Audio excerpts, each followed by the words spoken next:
There are some people who erroneously think that this feast day was established to commemorate the beginning of a monastery in Beaumont, Texas, 16 years ago. That is an error, even though we were blessed by Bishop Galante on this feast 16 years ago.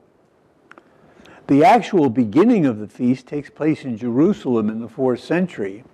You know the story, I suppose, that the first Christian emperor of Rome had a mother who was very devout and pious and went there to Jerusalem and did some archaeology, we would say, and supposedly discovered the actual cross on which Christ had been crucified, which had been thrown into a well and covered over by the Romans to obliterate his memory.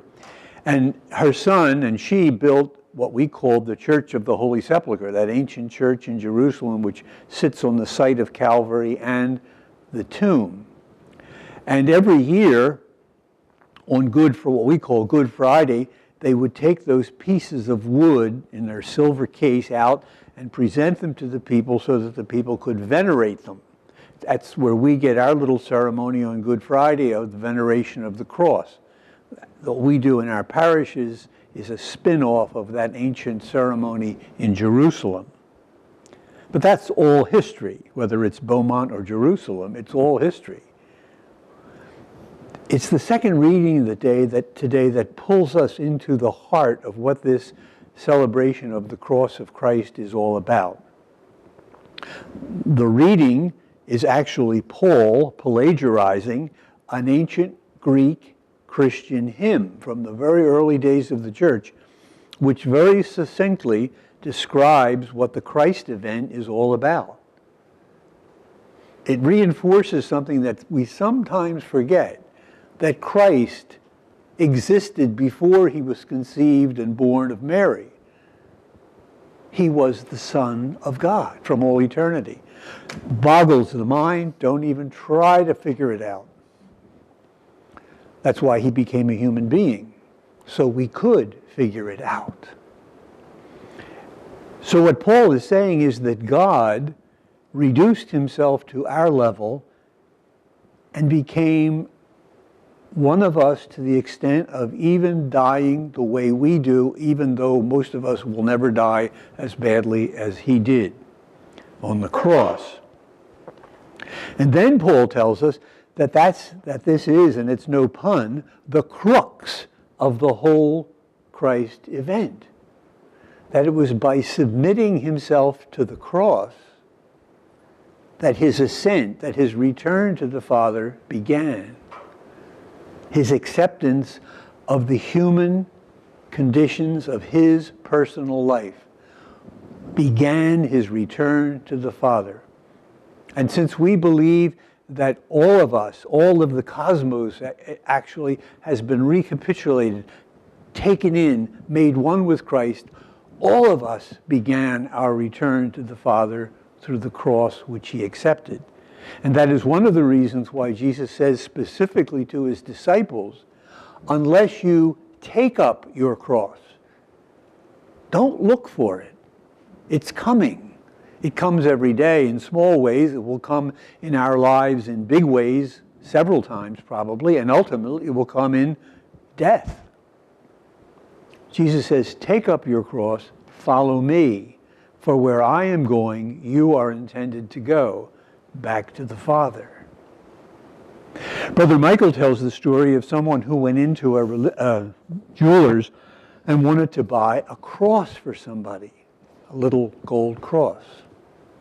And the lady said, do you want one with the little man on it?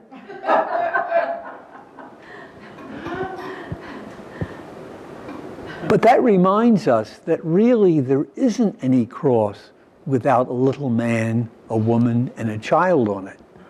Because unless we mount the cross as Christ did, we can't return to the Father. And in point of fact, there's a lot of men, women, and children, large and small, who are on the cross with Christ today. If you're reading the daily newspapers, you know, first of all, that our fellow Christians in many parts of the world are being killed, tortured, deprived of their homes, precisely because they are the friends and the disciples of Jesus. But there are many people in the world, all of whom are the brothers and sisters of Jesus, who are on crosses of various kinds, in slums and subject to all the armaments that are being made in the world. All these different people are actually sharing in the cross of Christ because Christ still lives in us. That's why Paul says in one of his epistles, I make up in my body, in my personal life, what is lacking in the suffering of Christ. And what is lacking?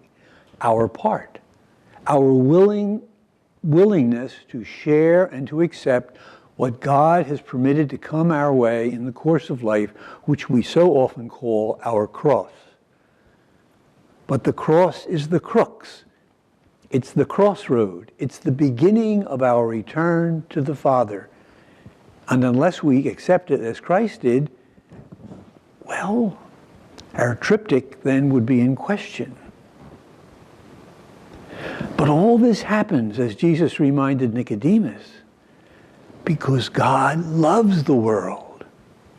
He doesn't want to condemn the world, but since he has made us free, we must return to him voluntarily.